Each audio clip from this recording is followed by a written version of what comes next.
For 2.2 inequalities, sometimes you will see this proving question. So, cara nak detect kata dia adalah proving question is when you have something that looks like this. If something and then you need to show that something. So, kalau nampak macam ni, ini maksudnya dia adalah soalan proving. So, first thing first, apa saja maklumat yang diberi pada kamu, ini dipanggil condition. So, always make sure that you detect the condition first. Itu first step kamu. Alright, so bila kamu dah tahu kamu punya condition, barulah kita masuk kepada step kita yang betul. The first step is to make sure your right hand side is 0. The second condition is that your left hand side must contain your condition. And finally, you need to apply the condition.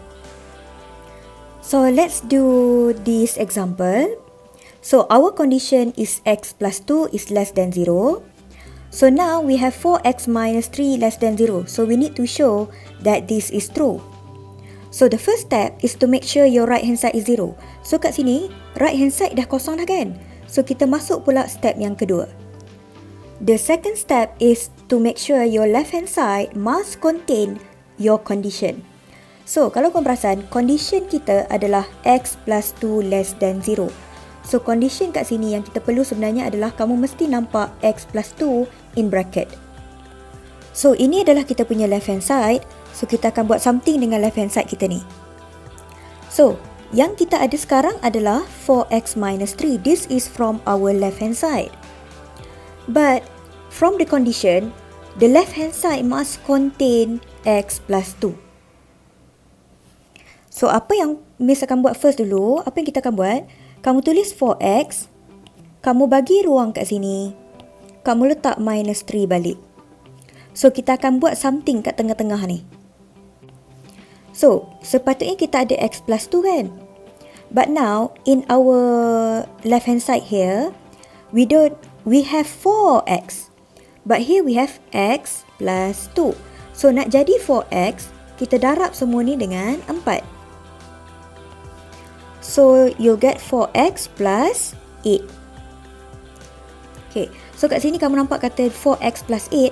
Kamu letak plus 8 kat sini sebab dia dapat 4x plus 8. And then kamu tolak balik dengan 8 kat belakang ni. Okay, kenapa Miss buat macam ni? Sebabnya, ini 4x, ini 4x, ini minus 3, ini minus 3. Yang kat tengah-tengah ni sebenarnya dia adalah kosong. Okay, so kita buat macam ni sebab Miss nak dapat 4x plus 8 ni.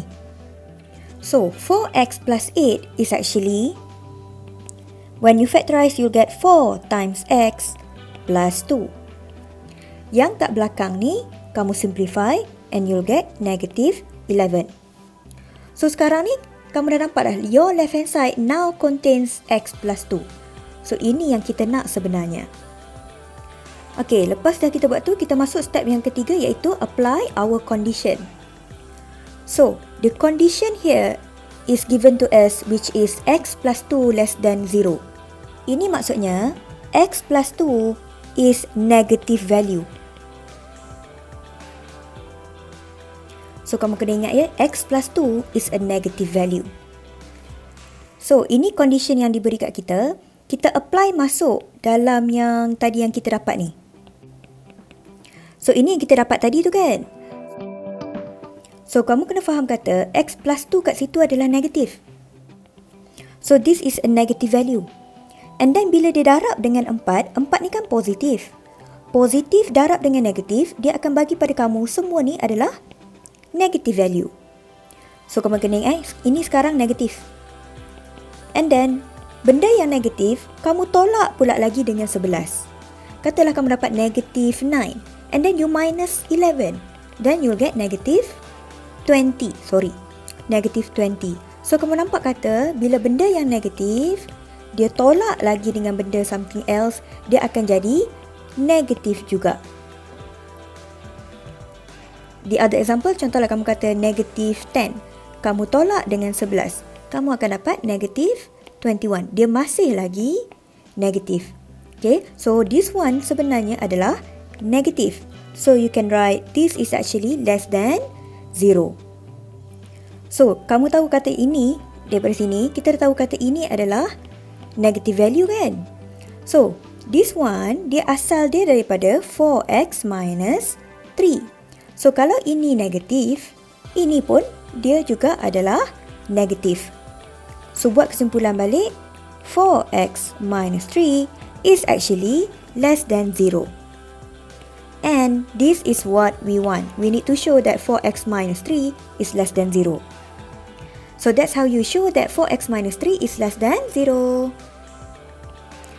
So, for the second question, we need to prove that 4x minus 3 divided by x plus 2 is bigger than 4. Ini masih lagi gunakan soalan yang sama. So, our condition is still x plus 2 less than 0. As per usual, the first step is to make sure your right hand side is 0. So, kat sini right hand side kita 4. So, kita pindah dia ke kiri.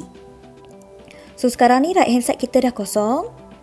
Ini adalah kita punya left hand side. Second step is to make sure your left hand side must contain the condition. So, ini adalah kita punya left hand side. So, Miss bawa dia ke bawah.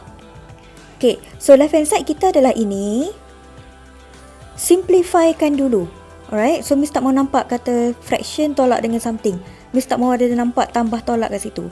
Kamu jadikan dia sebagai single fraction. Something divided by something.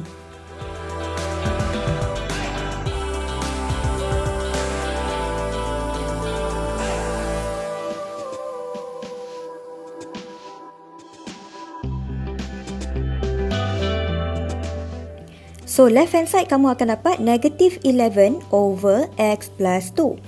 So, kamu nampak kata sekarang, ini kamu punya left hand side. Your left hand side now contains the condition. Okay, so recall balik condition kita kan kita mahu x plus 2 less than 0. So, maksudnya, dalam left hand side tu dia mesti contain x plus 2. Okay, so kalau kamu tengok kat sini, dia dah ada dah. Negative 11 dah tak boleh nak buat apa. Bawah ni dah x plus 2. So, ini yang kita mahu sebenarnya. So, now we need to apply the condition. So, the condition given to us is x plus 2 is less than 0. Ini maksudnya x plus 2 is a negative value. So, ini condition yang diberi kat kita kan? Tapi yang kita nak cari sekarang adalah yang kita dapat tadi ni. So, kita kena apply condition ni kat sini. Alright, negative 11 is a negative value. X plus 2 is also a negative value. So, ini negatif, bahagi dengan negatif, dia akan dapat positif. So, positif means that it is bigger than 0. So, kita tulis dia macam tu. Sekarang ni patah balik. Ini kan kita salin balik ini kan. Ini asal dia adalah ini. So, kita tukar balik ini jadi yang asal. Yang sebelah kanan, salin balik.